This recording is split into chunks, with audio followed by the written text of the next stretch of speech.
Cerita fiksi, judul Hutan Misterius.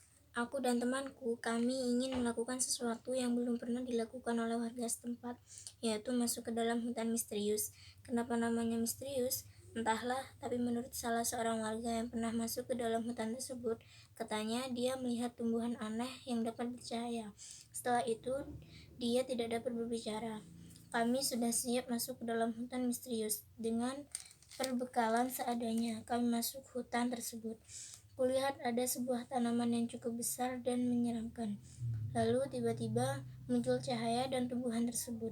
Kami tidak bisa bergerak. Tubuh kami seperti dilihat oleh ular. Tapi temanku sudah siap dengan hal ini.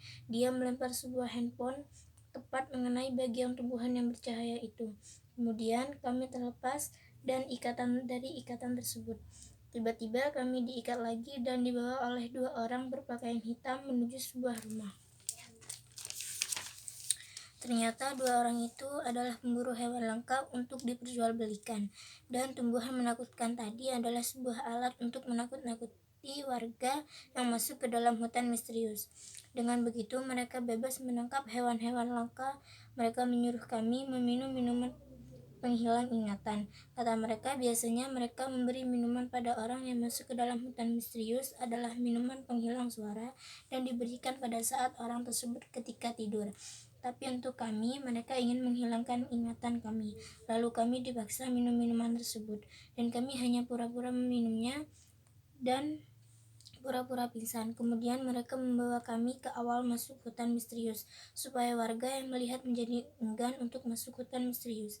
Kami terbangun dan langsung menceritakan kejadian ini kepada warga dan polisi. Lalu mereka ditangkap dan hewan-hewan langka tersebut dilepaskan kembali ke dalam hutan misterius. Setelah kejadian itu, aku masuk kembali ke dalam hutan misterius. Aku melihat sosok hewan aneh yang berwarna putih dengan mata berwarna merah serta mimpi seperti manusia. Siapa itu? Aku berteriak.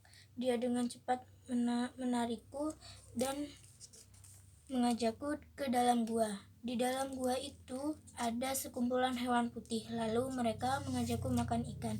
Kemudian mengajakku bermain air di sebuah sungai yang airnya jernih. Setelah itu aku tidur di dalam gua bersama anak hewan putih itu. Ketika aku bangun, aku berada di tempat tidurku. Ternyata kejadian itu hanya mimpi.